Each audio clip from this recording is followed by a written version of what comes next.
What are ports and protocols really?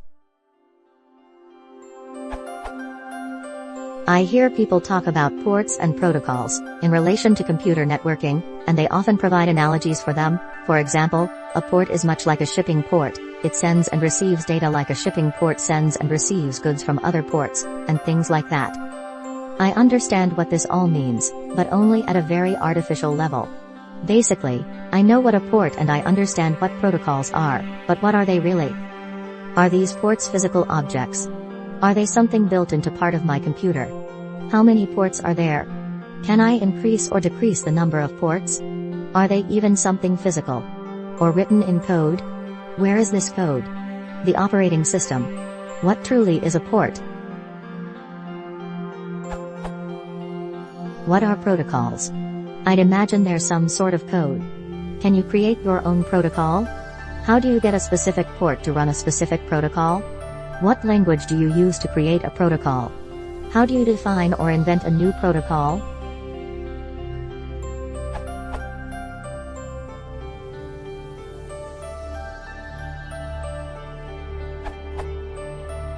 Further to Hello 71's answer, it might help to visualize a port by thinking about the structure of an address in a packet.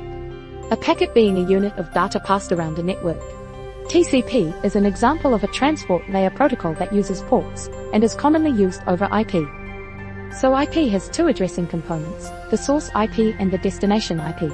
TCP adds to this by using a source port and a destination port.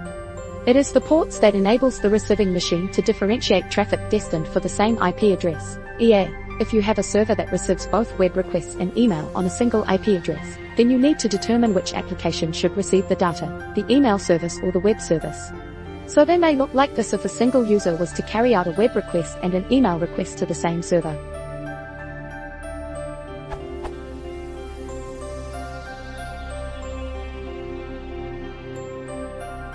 The web service owns port 80 and the email service owns port 25. They listen on their respective ports, which enables the traffic to end up in the right place. The source port is ephemeral, in that it made up at the time the packet is sent. However, it still serves a useful purpose. It enables both ends of the connection to keep track of separate conversations. Consider if our user sent two simultaneous web requests.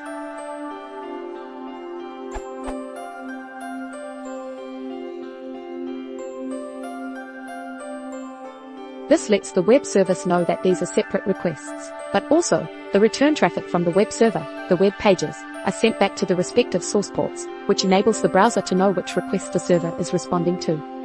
Note that this all refers to port numbers. From a TCP IP perspective, the actual data being moved across these ports could be anything.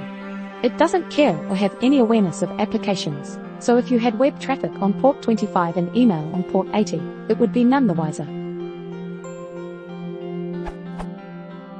It is up to the sending and receiving application to ensure the data is the right structure, and this is where application protocols come in.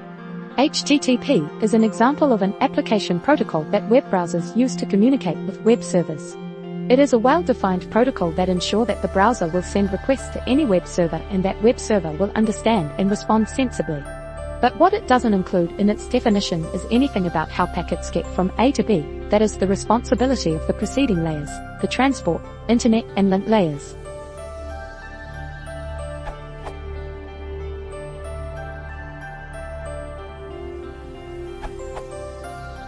Although this question has already been marked as answered, I wanted to address some of the additional questions asked in the app.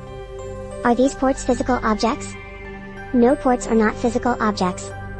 A port number is a 16-bit unsigned integer, which means the range of ports available for use is from 1 to 65,535. Port number 0 is reserved and can't be used.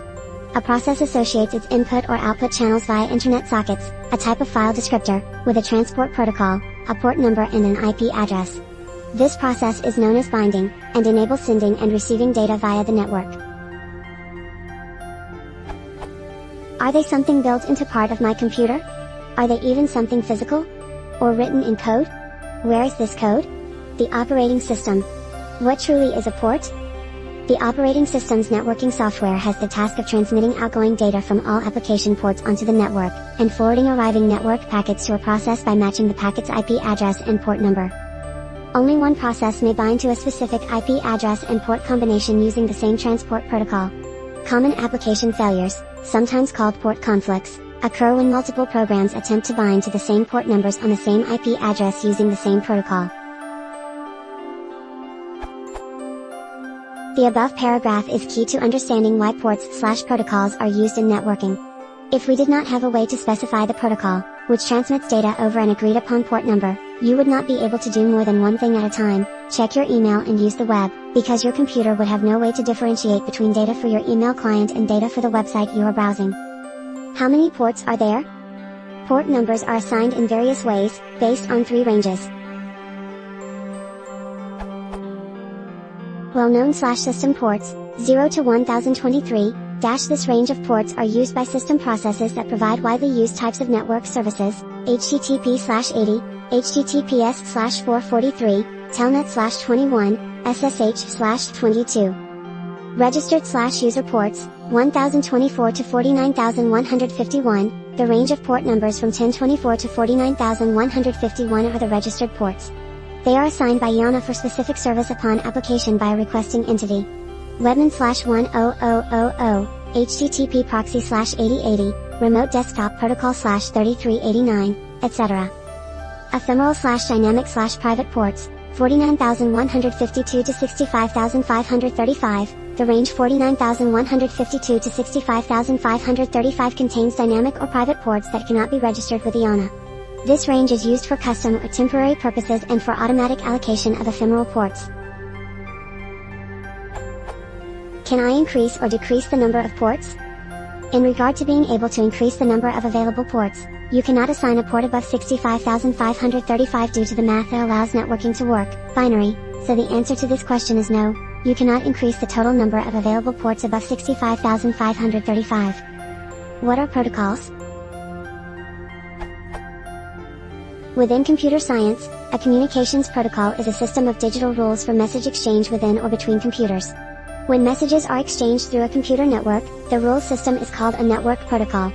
A protocol is basically an agreed upon set of instructions/commands/calls that two network devices can both communicate over.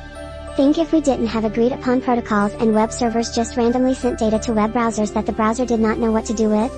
Luckily we have HTTP, in which every web browser created has built into the software so it can communicate with any web server that also speaks the same language, HTTP. I'd imagine there's some sort of code. Can you create your own protocol? What language do you use to create a protocol? Yes, you can create your own protocols. Protocols are written in a wide variety of languages. I am not a software developer, but I am pretty sure that as long as whatever language you are using has libraries that allow you to write software that can communicate over TCP/IP, there are other protocol suites, but TCP/IP is the most widely used. You can use that language to write a protocol. The programming language C seems to be the most commonly used to write protocols. This is due to the fact that many of the first network protocols were developed on Unix in the 1970s, and C happens to be the language that Unix itself is written in. How do you get a specific port to run a specific protocol? This differs quite a bit between OSes. For example, to change the port number remote desktop protocol runs on in Windows, you need to edit the registry. On Linux, many of the network services can be configured directly from a conference file for a particular network service.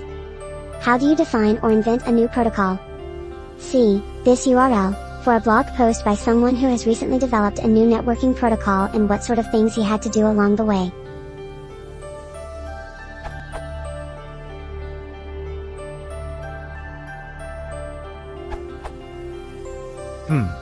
I would think that the best place to start would be to look at the IP suite, aka the TCP/IP model. Ignoring the other layers of the OSI model for purposes of simplicity. Basically, it's a series of layers. Application layer, HTTP, FTP, POP, SSH, etc. Transport layer, TCP, UDP, etc. Internet layer, IP, ICANN, etc. Link layer, Ethernet, etc. Ports are, for the most part, implemented at the transport layer, layer 4, yes, the numbering is correct. The majority of TCP and or UDP stacks implemented in OSIs use a basic system of assigning ports to programs and simply raising events in these programs as packets come in over the network. However, any implementation could theoretically work. There may even be hypothetical alternative stacks pondered in academia. TCP has been defined as having a total of 65,535 ports, which any program can use to do whatever they want with, although many OSIs limit the use of ports under 1024, giving them an ad hoc special status. Although there are some limited lists, there is no real standard for defining who gets what port and what port runs what program. A port is, thus, more or less a random number that different implementations of a program decide to agree to communicate on. Of course, the designers of such programs try to avoid ports that other popular programs have chosen already. Granted that it's in no way required to run using TCP. Some protocols run on the bare internet layer, or even the bare link layer, mainly for purposes of efficiency, or because these protocols were invented before even TCP or IP existed. Of course, when doing so, you trade away the simplicity and the extensive bug checking of OS networking libraries. For more details, check the Wikipedia pages on the OSI model, TCP, and IP.